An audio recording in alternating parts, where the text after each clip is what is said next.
Thank you, Tom. And thank you, Aaron, and the leadership team, Marcella, and everyone. We have been so wonderfully hosted this weekend. I did not come alone. I'm here with a dear, dear friend of mine. Charity, are you in the house? I'd love for you to stand up wherever you might be. Well, she is in the back. If you have any questions really about anything, feel free to ask Charity. She is brilliant in heart and mind. Since I am meeting almost all of you for the very first time, I would love to take a few minutes to share a bit of background.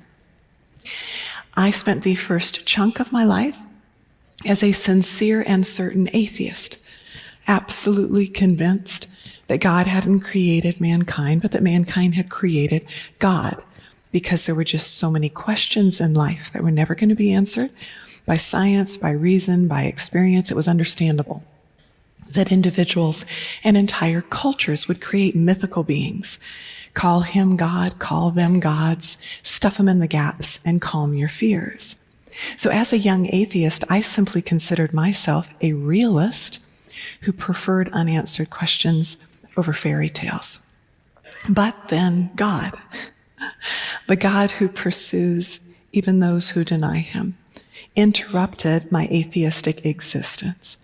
And since that moment, he has captivated me with his character and his presence and his love. Today, I have the joy of being wife to Dr. Barry J. Sholey, my dearest and wisest mentor. Barry and I have been married 31 years, and the Lord has blessed our love through the miracle of adoption with 3 extraordinary children. Our eldest, Jonathan, is 24. Our middle, Kiona, is 18. And our youngest, Louis, is 14. Most recent news in our family over the summer is that our eldest, Jonathan, has just left to go spend a year of service in missions, which is a miracle. Jonathan was diagnosed with autism at the age of 2. They were not at all convinced he would ever speak or interact, let alone be able to go to school. In January, he graduated with honors with a degree in computer animation and music composition and sound editing, and he's looking forward to using those skills to make something that will help others. Other news in our family, yes? Other news in our family, my baby girl has just moved to Florida to begin college. She is pre-physical therapy on her way to be a chiropractor. And the other news from our family most recently has been that I had a recurrence of breast cancer this summer. In fact, I've just finished some treatment, I think 9 or 10 days ago. I share that with you for prayer, certainly, but also just for a little bit of guidance. My favorite part of being invited to speak is interacting with people after I step down from the stage. And I'm just going to ask for a little bit of grace. I would love to hug you, but instead I'm just going to shake your hand and look forward to talking with you and meeting with you. My husband and I co-direct a nonprofit that is devoted to providing soul care and spiritual mentoring to leaders around the world. And I also do a little bit of writing, and we brought some of my books with us today. I'm going to introduce you to a few and then give some away. If you've never read anything that I've written before, I always encourage everyone to start with a little book called Anonymous. Anonymous is about those seasons in life where you feel like someone pressed the pause button on your dreams and your potential. Maybe you feel unseen or underestimated. We look at how Jesus' 3 celebrated years of ministry rested on the foundation of 30 mostly undocumented, uncelebrated years, hidden years, which means that hidden years aren't wasted years. And so I'd like to give this to anyone who would like to come up, who's willing to say, this isn't exactly where I thought I would be at this point in my life. I'll just put it over here for you. Another book that we brought is called 40 Days of Decrease. 40 Days of Decrease is 40 days of heart fasts. So a brief reading, and then you enter into a fast, not of designer coffee or of chocolate, but a fast of regrets, a fast of fixing it. I hope it blesses you. A fast of isolation. We're going to fast stinginess and spectatorship. We're going to fast addition and willful sin. We're going to fast escapism and guarding tombs. It's a great companion for Lent, but you can do it any time of the year. So if you've been looking for something to help you live more regularly in awe of Christ's resurrection, I'd love to be able to give this to you. And another one, we have a couple more books out there, but the third one that I'll feature is called The Sacred Slow, which was the namesake of our conference. This is a little intense. This is 52 chapters of exercises to help you practically grow. I hope you enjoy it. To help you practically grow the mental muscle and the muscle in your will to live attentive to God in every moment. This is the actual content my husband and I both use when we're ministering and mentoring to leaders. I designed it for 12 months. There is a 12 video teaching series that goes along with it that you can download from the web. But I'm going to ask that if you come up and get this one, that you're making a commitment to spend no less than 12 weeks in it. And there's a guide at the back to lead you through. So I'll put it right here in the middle for anyone who would like. Now today, for our teaching time, I am going to be sharing with you a study that began for me almost 30 years ago in a study of the word worship. We're going to be examining a passage of Jesus's teachings. Now, whenever we begin to study a passage in the scripture in general, or a narrative in particular, we start by beginning to identify the context. Who said what to whom, when, where, how, and if possible to identify why. Then we identify a timeless biblical principle and seek to apply that timeless biblical principle to our 21st century lives. So today I'm going to be altering that methodology ever so slightly. We're going to begin by identifying most, but not all, of the questions of context. Then we are going to identify a timeless biblical challenge. We're going to expend a good amount of energy wrapping our minds and our lives around that timeless biblical challenge. I hope you enjoy it. And then we're going to take that principle, reinsert it in its original context to ask the final question of context, the context of why. So join me, if you would, as we begin to consider some of the less than heartwarming words of Jesus that we should not be surprised Hallmark has not opted to make a card out of. Could you turn with me, please, to Matthew chapter 15, and we are going to read verses 7 through 9, in which Jesus says, "You hypocrites,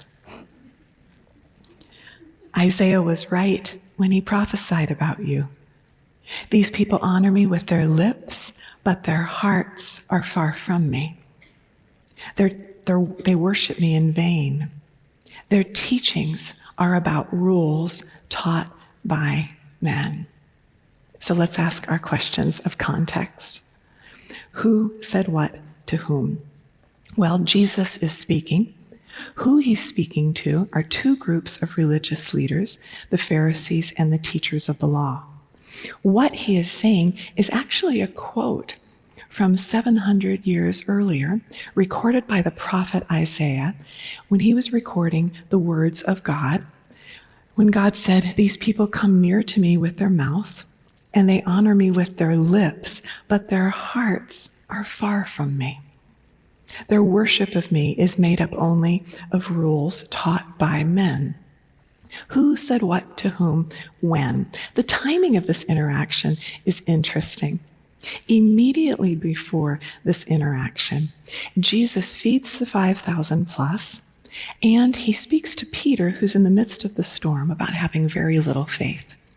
Immediately after this interaction, Jesus speaks to a Canaanite woman in the midst of her own storm about having great faith, and then he feeds the 4,000 plus. So you might say, as far as when, that this interaction takes place in the middle of a miracle and faith sandwich. Where? This takes place in Gennesaret on the northwestern shore of the Sea of Galilee. How? I think we can safely say that the tone of the interaction is confrontational.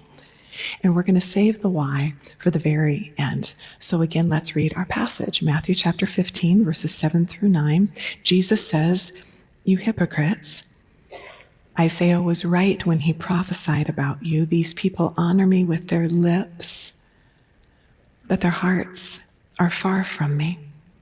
They worship me in vain," translated from the Greek, matein, which means to no end, worthless, to no avail, fruitless, without any result. They worship me in vain. Their teachings are about rules taught by men. So evidently, from this passage, we see that the people in the Old Testament faced a challenge, that the people in the New Testament also faced, that we face today. It's a timeless biblical challenge. The challenge of every generation needing to distinguish between forms and between substance. Jesus said that the people of his day honored God with their forms. He said they honor God with their lips. They said the right things at the right time. They did the right things in front of the right people.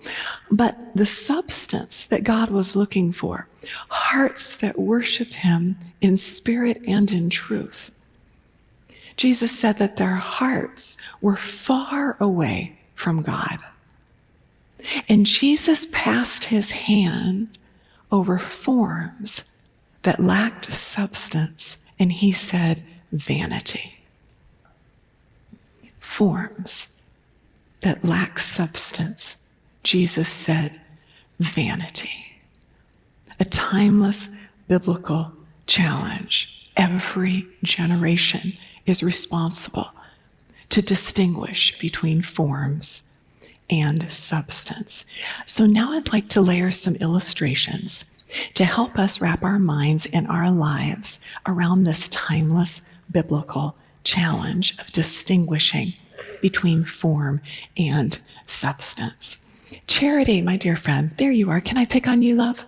This is Charity, everyone. Would you stand, please, hon? Yay! She's amazing. Let's say that my dear friend Charity was thirsty. And I said, Charity, I can take care of that. And so I went and I got a form, a cup. Now, does it have any substance in it? No, it's just the form. And I hand it to her and I say, here you go, my friend. And Charity takes it and she says, well, thanks, Alicia, but the form without any substance is useless to meet her real need. Yes? And I say, what was I thinking? I tell you what, I know what to do. And I go and I set down my form and I go into the kitchen and I turn on the faucet and I cup my hands under some pure substance and I go over to Charity and I say, here you go, my friend.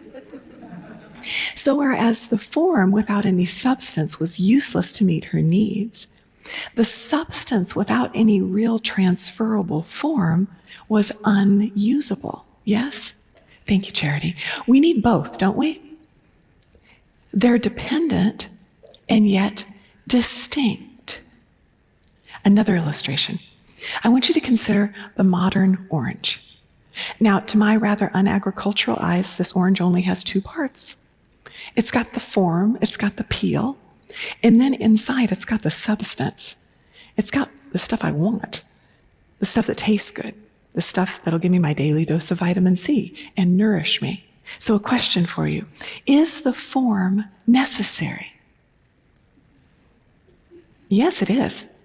The form protects the substance. The form preserves the substance. The form prolongs the substance's life. But is the form the substance itself? No. No, they're dependent and yet distinct. But what if I were to become confused? What if I were to start thinking that the form was the substance? That the form was the most important part? That the form was what would nourish me and strengthen me and give me my daily dose of vitamin C? I am so convinced that the form is the substance that I'm going to eat it. Are you ready? I'm going to take a bite. What do I taste? Bitter? Yes, because form without substance is bitterness, isn't it? Form without substance is vanity. But how easy it is, really, to confuse the two. How easy it is to confuse form and substance. How easy it is to confuse singing for worship. How easy it is to confuse reading the Bible for actually obeying God's word. How easy it is to confuse coming to church with being the church. And how easy it is to see form and substance confusion in other generations and in other cultures, and yet to be completely blind to form and substance confusion in our own generation and in our own culture.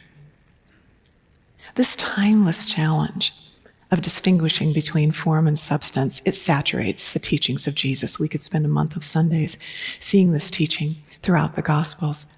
But today what I would like to do is to point out and discuss 3 areas in which form and substance confusion causes complete chaos. Form and substance confusion causes complete chaos in our pursuit of unity, ministry, and integrity. Our pursuit of unity, ministry, and by that I mean service, wherever it is God has planted you, and integrity. Let's first consider the chaos form and substance confusion causes in our pursuit of unity. And I'll try to illustrate that with a few personal stories. A long time ago, when I graduated with my bachelor's, I went overseas to serve in missions for a couple of years in the Far East. And when I was preparing to go, I knew that I wanted to present myself as a modest woman of God. Well, during that era, I was living in South Texas, right on the border of Mexico. And what modesty meant in my culture were those long granny dresses that went down to our toes. Now, I know that they've come back recently, but believe me, they're a whole lot cuter now than they used to be. Long dresses all the way down to our toes, but it's South Texas. And so everything we had was sleeveless, and we gave ourselves some breathing room around our neck. I sewed myself my own wardrobe of granny dresses, and I wore my favorite navy blue one on the plane when I went overseas. Well, I landed in Hong Kong, and I was greeted by these beautiful female Chinese ministers whose skirt line was above their knees. Gasp. But who would have never, ever in that time bared their shoulders, let alone have a neckline below their collarbone. So we're in the airport staring at each other. And we had a couple of different paths we could take, didn't we? We could have looked at one another and said, wow, is her form different? Must mean her substance is too.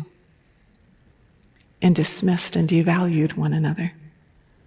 Or we could look at each other and say, maybe, just maybe, modesty in South Texas takes on a different form than it does in Hong Kong, which is what we did. We looked at one another in the airport and we laughed.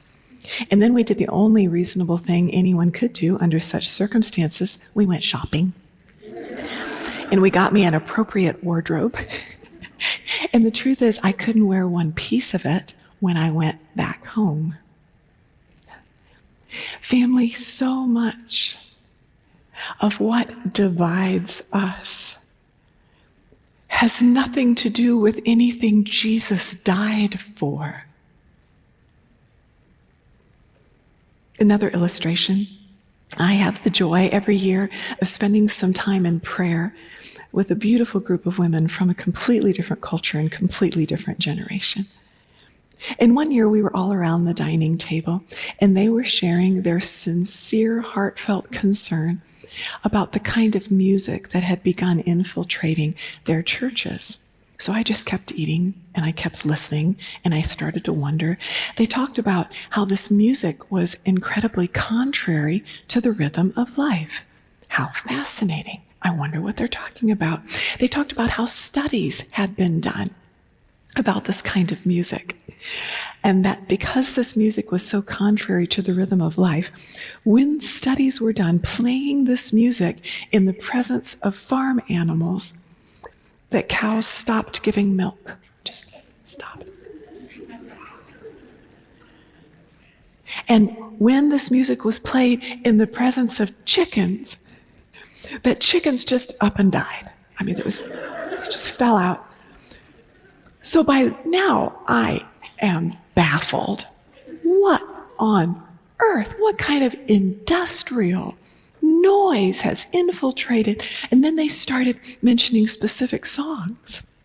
And I thought, oh my, what kind of way industrial noise that's infiltrated their church is my noise. Those are my songs. That's my worship. And as I sat there in silence, which without question was the wisest posture I could have possibly assumed in that moment, I was thinking about the challenge of form and substance. The fact is that the forms that carried true worship for me did not carry true worship for my sisters from a different generation and a different culture. Some of us prefer the hymnal, don't we? And others of us like to sing off the wall. But what's the hymnal? It's a book. And what's the projector? It's a machine. They're both forms. And unless those forms are filled with the substance God is longing for, hearts that worship him in spirit and in truth, Jesus is going to pass his hand over the hymnal and the projector equally and say, vanity. When it comes to our pursuit of unity, form and substance confusion creates short-sighted judgments and long-lasting divisions. Consider also the chaos form and substance confusion causes in our pursuit of ministry or service, wherever that happens to be, in education, in the arts, in medicine, in the marketplace, in the home, and in the church. In all of those arenas, I think all of us can pretty quickly bring to mind a form that used to be effective, right? A system that used to work. Like, do you remember when timeouts worked with your children? And now, not so much. And yet our natural human tendency is to keep dragging that form behind us and keep putting it in place because it's just so wonderfully familiar. We keep putting it in place and standing back, waiting for it to give birth to the substance we remember, the substance we still need. But the problem is that form isn't the creator of substance. Form is the caregiver of substance. Form isn't the source of substance. Form is the servant of substance. And without substance, even the best of forms are going to dry up pretty quickly. Well, the people that Jesus was addressing, the Pharisees and the teachers in the law, they really enjoyed their forms. They liked counting them and measuring them and measuring other people by them.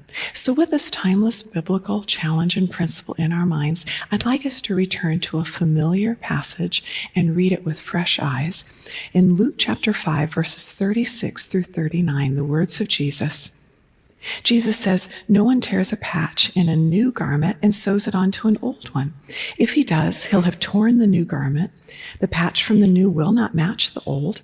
And no one pours new wine into old wineskins. If he does, the new wine will burst the skins, and the wine will run out, and the wineskins will be ruined. No, new wine must be poured into new wineskins.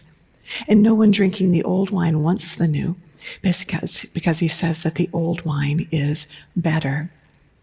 I think that perhaps the people, the leaders of Jesus' day, they prayed the same kind of prayers that we do. Oh, God, would you do something new? Would you do something new among us? And I think they might have also had the same unspoken addendum. And while you're doing something new, would you mind using our old forms? We just finished our flow chart. And Jesus says, oh, I am doing something new. I am doing something new among you. Even now it springs up. Can you not perceive it? Yet some of the old forms may not serve the newness well. The religious leaders of Jesus' day, they weren't willing to release what they could count in order to embrace what could set them free, which is a pity, isn't it? Isn't it a pity to value the cup more than the life-giving water that it can hold? When it comes to our pursuit of ministry and service, form and substance confusion can create really tired practices that are fought for even after they've become lifeless. And consider the chaos form and substance confusion causes in our pursuit of integrity. The harshest words of Jesus were reserved not for unbelievers, but for hypocrites. Consider these words from Jesus in Matthew chapter 23 and listen for form and substance. Verse 23, Jesus says, woe to you, teachers of the law and Pharisees. These are the exact two groups that Jesus was speaking to in our passage in Matthew 15. He says, you hypocrites, you give 1/10 of your spices, but you've neglected the more important matters of the law, justice, mercy, and faithfulness. You should have practiced the latter without neglecting the former. So woe to them, and woe to me, woe to us. We tithe and we give, and we need to continue. But have we neglected the more important matters of the law? Are we fighting for justice for the helpless? Are we showing mercy to those who are broken in mind and spirit? Are we being faithful to covenants, ours and our neighbors? Jesus continues in verse 25, woe to you, teachers of the law and Pharisees, you hypocrites! You clean the outside of the cup and dish, but inside they're full of greed and self-indulgence. Blind Pharisee, first clean the inside of the cup and dish, and then the outside will also be clean. Woe to them. Woe to me. Woe to us. Outside, we may represent really well. We may spend a lot of time and a lot of money making sure that what others see shines. But what is within? There are no substitutes for substance. Within is there greed? Is there self-indulgence? Is there pride? Jesus continues in verse 27, woe to you, teachers of the law and Pharisees, you hypocrites! You're like whitewashed tombs which look beautiful on the outside, but on the inside are full of dead men's bones and everything unclean. Woe to them. And woe to me and woe to us. We may be the hope of the family. We may be the darling of the office. We may be the one that everybody goes to, the star that always gets things done. But God's eyes search our interiors. And he sees who we are when no one else is looking.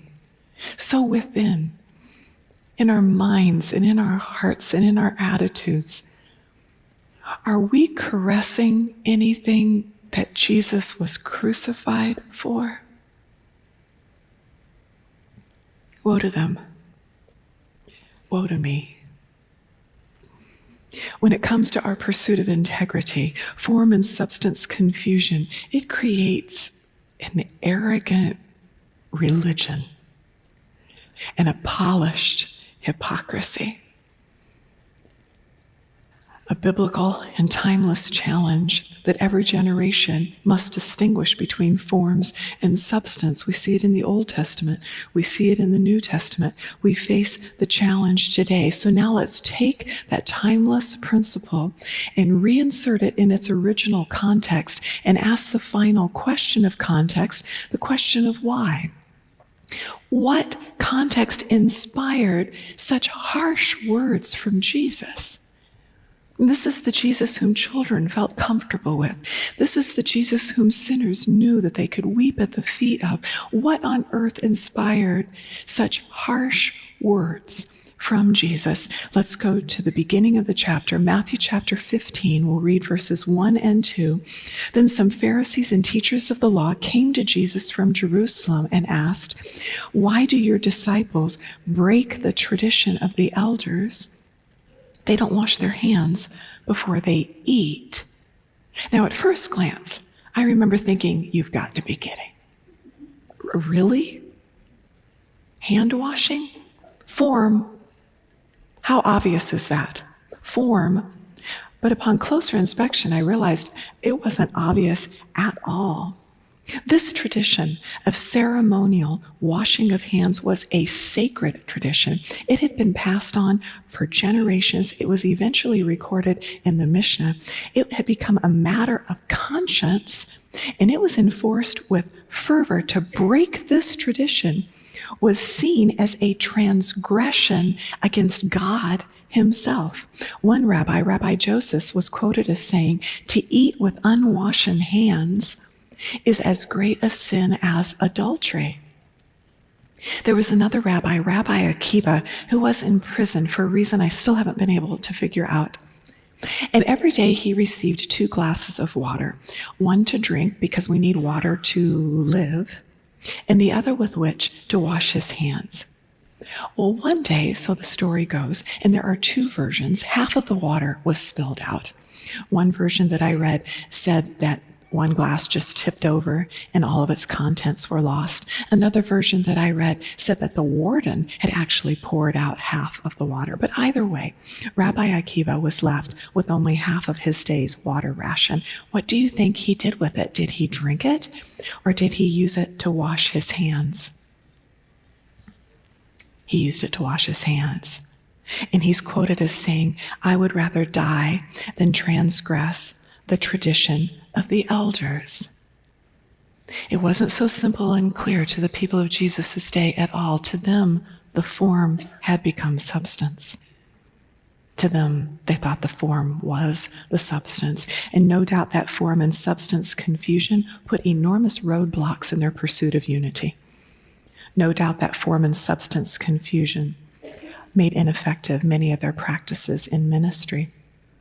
And no doubt that form and substance confusion created rather large chasms in their pursuit of integrity, but most grievously, form and substance confusion caused them to miss the manifest presence of God in their midst. They couldn't see Jesus. They couldn't see Jesus. Oh, may God help us. May God help us. May God help us be flexible with our forms. May he help us honor the forms that have served previous generations well. May he help us treat those forms and those generations with great honor. May he help us hold our own forms rather loosely and lightly. May he help us free the next generation to follow Jesus in a new day. And may God help us be stubborn regarding substance in every generation.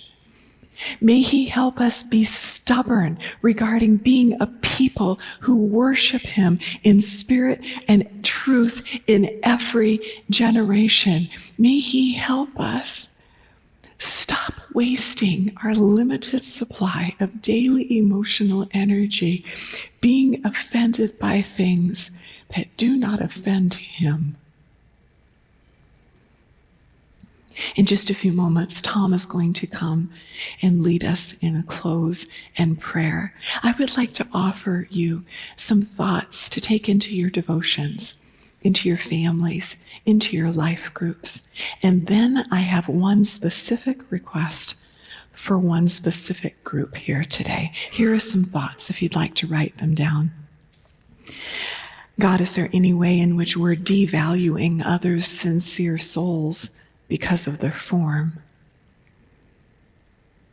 Is there any way in which our hope for service has been misplaced in form instead of substance?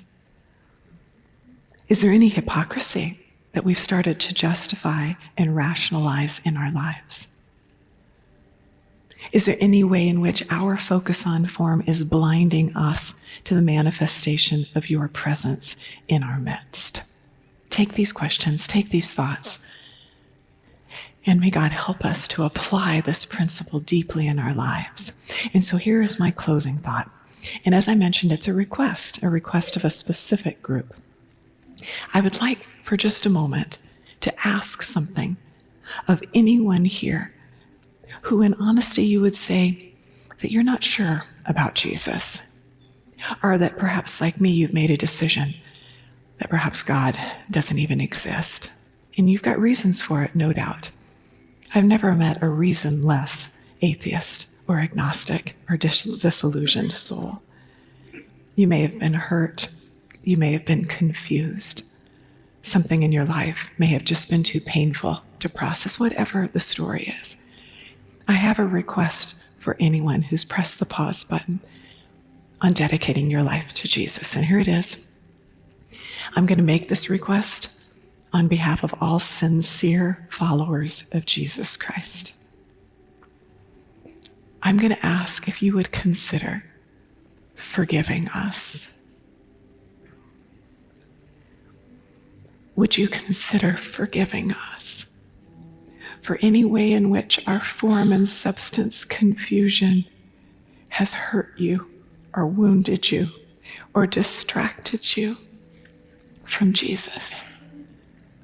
You know, the Pharisees and the teachers of the law, they were so distracted by the dirt on the disciples' hands that they missed seeing the eternity in Jesus' eyes. Well, we still have dirt on our hands. I'm so sorry, but we do. And we're supposed to be like these clear windows that you can look through and you can see the substance of our faith, Jesus Christ. But with our own dirty hands, we muddy those windows and we mar your view of the treasure of our faith, which is Jesus. Would you please forgive us? And would you please take another look at him? Because unlike us, he is pure. And unlike us, his love for you will never fail. He loves you and he knows you. And he has been calling you because he wants to walk with you. On behalf of all sincere followers of Jesus, please forgive us. And please take another look at him. And may he enable all of us to be a generation that's flexible with forms, stubborn regarding substance, and full of the kind of living water that'll set generations free. May the peace of God be with you.